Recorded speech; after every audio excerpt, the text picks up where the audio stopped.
할렐루야. 아멘. 네.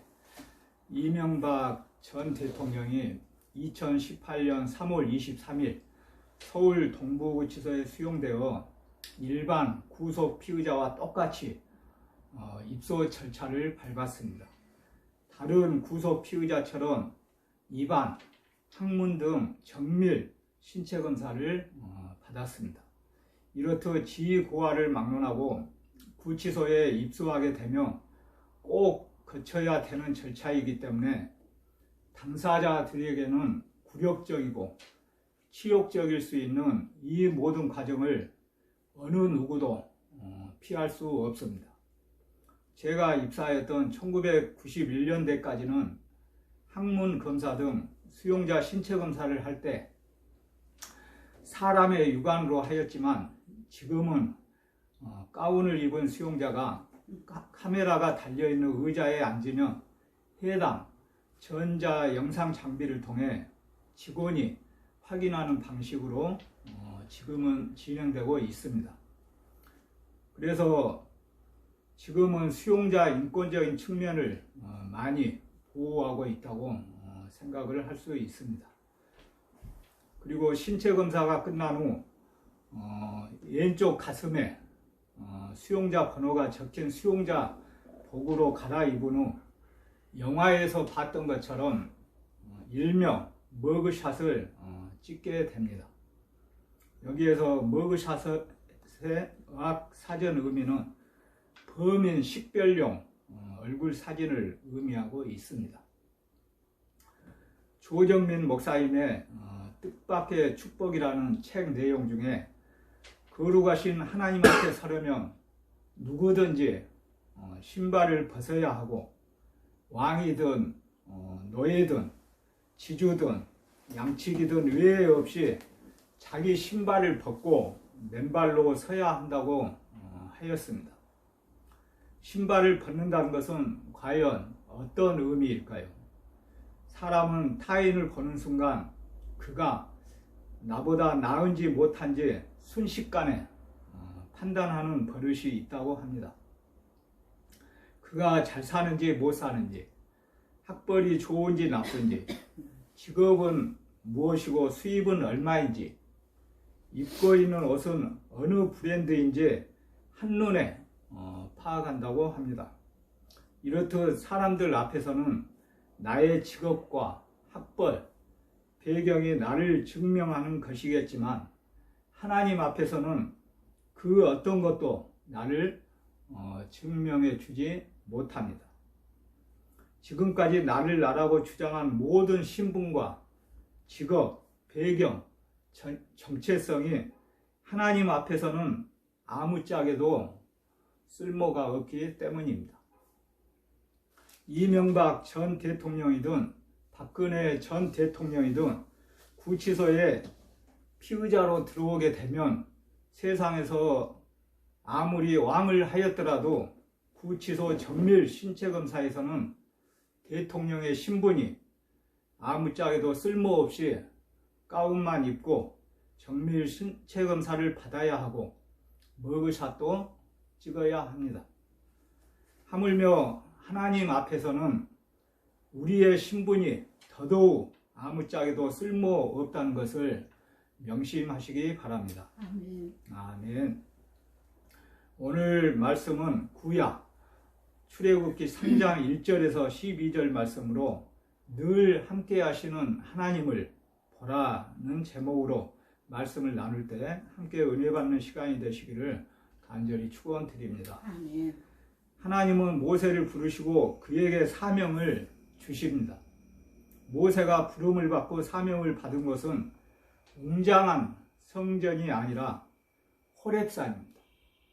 여기에서 호렙의 뜻은 어원상 폐허 내지는 흙덤이라는 뜻을 말하고 있습니다. 그만큼 황폐한 산을 의미하고 있습니다. 또한 모세는 왕도 제사장도 선지자도 아닙니다. 모세는 쫓겨난 왕자이고 현재는 목동에 불과합니다. 그러나 하나님은 그런 모세를 부르시고 보내십니다.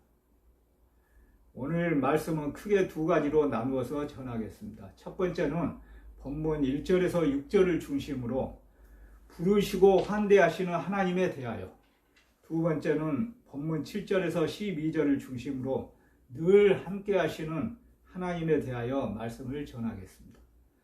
사랑하는 성도 여러분, 첫 번째는 본문 1절에서 6절을 중심으로 부르시고 환대하시는 하나님에 대하여 말씀을 전하겠습니다. 모세가 광야에서 40년 동안 장인의 양떼를 치고 살았는데요. 하루는 광야 서쪽으로 이동해 하나님의 산 호렙에 도착합니다. 그곳에 떨기나무가 불에 타고 있는데 나무가 사라지지 않습니다. 여기에서 떨기나무는 애굽과 시내 반도에서 흔히 볼 수 있는 아카시아 종류의 가시나무를 지칭하기 때문에 그렇게 크지 않는 나무라 생각됩니다. 이렇게 크지 않는 나무이기 때문에 만약에 화학적인 불이 붙었다면 금방 타버리고 아마 없어졌을 것입니다. 성경에서 불은 심판의 불과 정결케 하는 불, 두 가지를 의미하고 있습니다. 여기서 불은 정결케 하는 기능을 뜻하고 있고요. 떨기나무와 같은 모세를 불로 정결케 한다는 뜻을 의미하고 있습니다. 모세는 불타는 떨기나무에 호기심을 먼저 갖고 다가갔습니다.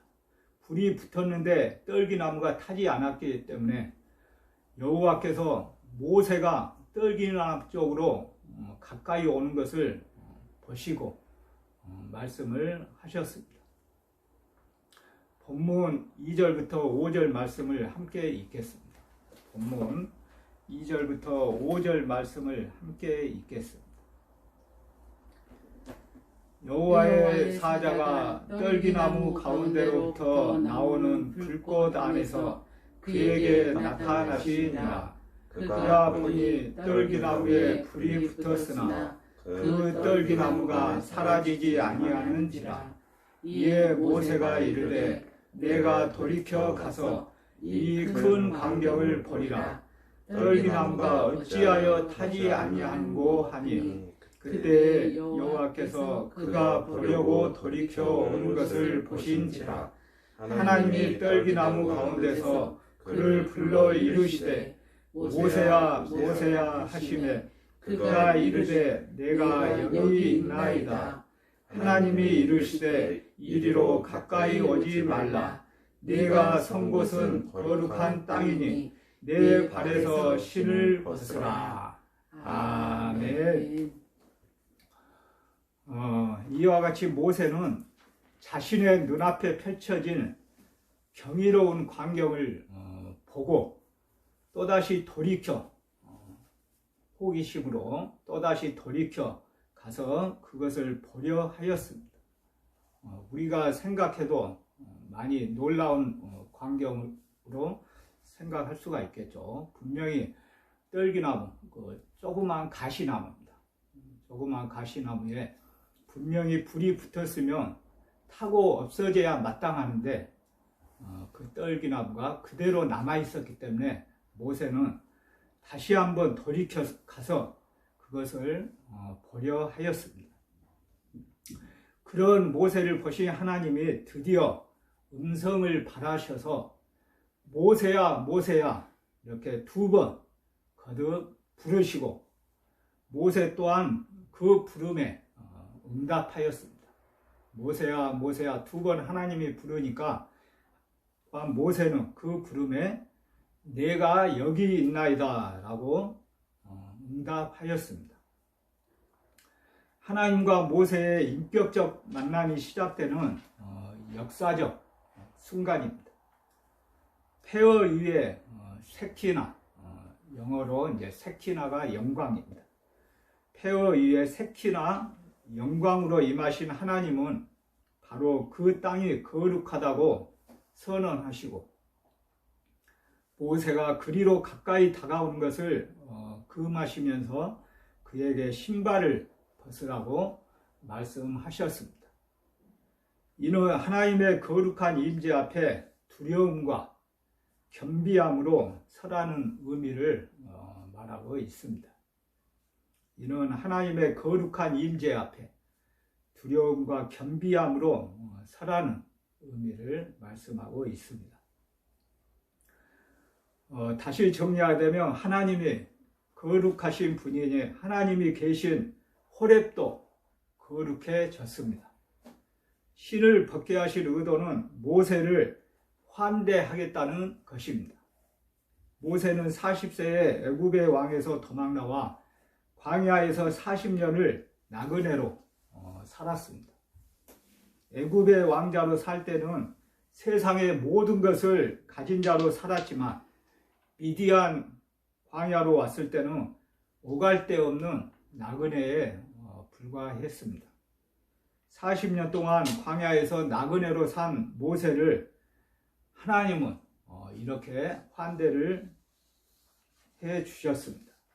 고대 중동에서 손님이 오면 주인은 손님에게 신을 벗고 들어오라 한다고 합니다. 이렇게 환대하며 귀하게 대접해 주는 그런 문화가 있습니다. 40년의 긴 인생을 나그네로 산 모세에게 하나님은 전능하신 하나님의 품 안으로 들어오라 말씀을 하셨습니다. 그러므로 성도는 광야에서 자신을 비우는 훈련을 해야 합니다. 모세는 광야에서 40년을 이렇게 훈련을 받았죠. 그러므로 성도는 광야에서 자신을 비우는 훈련을 해야 하고요. 자신을 비우는 훈련을 하면 그때 하나님은 그에게 말씀을 하신다는 겁니다. 훈련 뒤에 하나님께서 말씀을 하신다는 말씀을 명심하시기 바랍니다. 아멘. 사랑하는 성도 여러분, 마지막 두 번째는 본문 7절에서 12절 말씀을 중심으로 늘 함께 하시는 하나님에 대하여 전하도록 하겠습니다. 모세는 죽음의 강 나일강에서 건짐받은 사람입니다. 모세라는 이름의 뜻이 건져내다 라는 뜻이었죠. 모세라는 이름의 뜻이 건져내다이듯 그는 죽음에서 구원을 받았습니다. 이제 모세는 광야에서 40년 동안 자신을 비워내고 하나님 앞에 서게 되었습니다. 하나님이 이스라엘 백성에게 약속하신 곳은 땅입니다. 출애굽기에서 물이 사망을 상징한다면 땅은 생명과 창조를 상징하고 있습니다. 출애굽기에서 물이 사망을 상징한다면 땅은 생명과 창조를 상징하고 있습니다. 말씀에서 말씀한 그 땅은 그냥 흔한 땅이 아닙니다. 본문 8절을 제가 읽겠습니다. 본문 8절 말씀을 제가 읽겠습니다.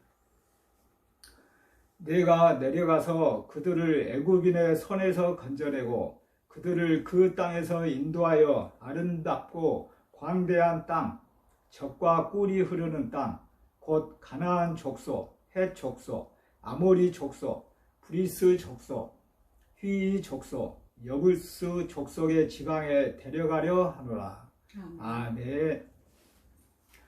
방금 제가 읽었듯이 하나님이 이스라엘 백성에게 약속하신 땅은 젖과 꿀이 흐르는 땅, 곧 가나안 땅을 말하고 있습니다.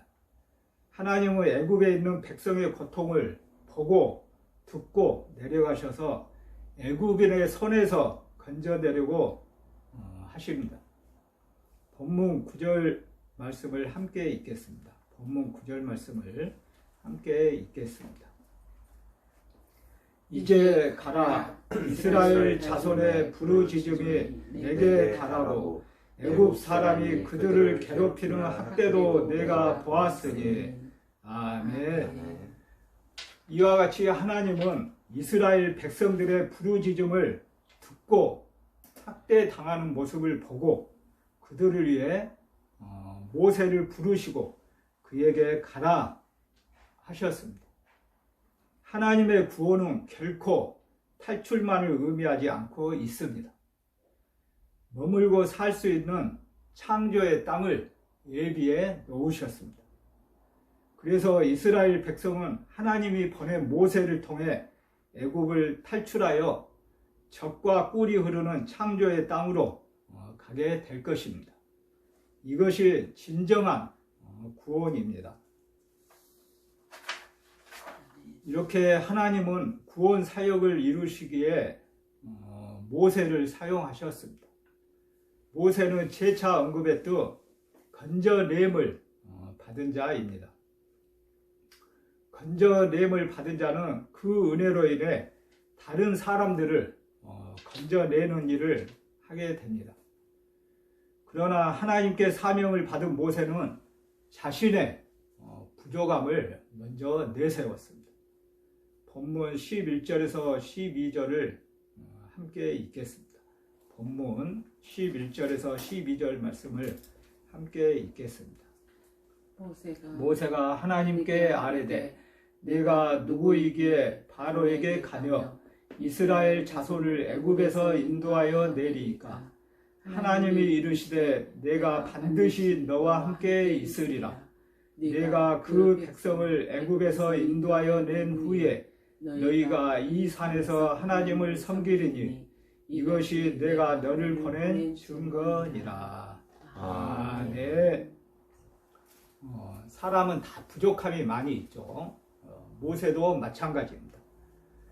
모세도 이와 같이 자신의 부족함을 내세웠어요. 이렇게 자신의 부족함을 내세우는 모세에게 하나님은 어떤 은사와 능력을 주겠다는 말씀 대신에 내가 반드시 너와 함께 있으리라고 약속하셨습니다. 이렇듯 성도에게 중요한 것은 자신의 자격, 능력이 아닙니다. 하나님이 함께 하시는 것입니다. 아멘.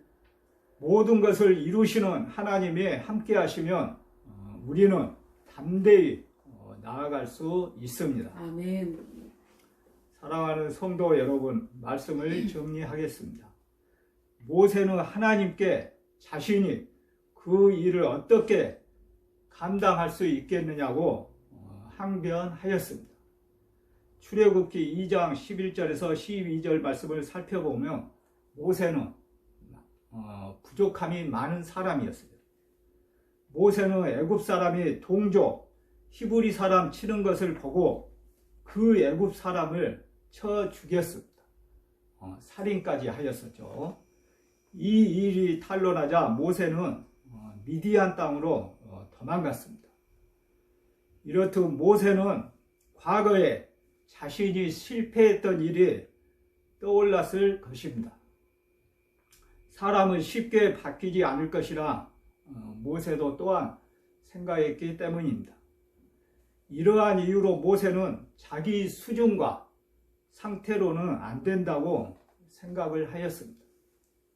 인간이기 때문에 그렇게 생각할 수도 있습니다. 우리도 우리가 가진 한계 때문에 하나님이 주신 사명을 받아들이기 힘들 때가 있습니다. 하지만 하나님은 반드시 모세와 함께 하겠다고 말씀하십니다. 이것이 구원 사역의 기초이자 핵심입니다.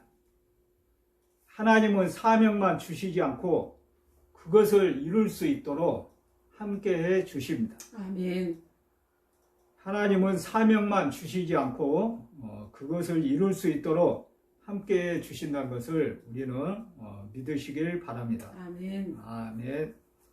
사명을 이루려면 하나님을 꼭 붙들어야 합니다. 아멘. 하나님은 화려한 것이 아닌 말씀이 있는 광야에서 우리를 부르십니다. 하나님은 화려한 것이 아닌 말씀이 있는 광야에서 우리를 부르고 있습니다.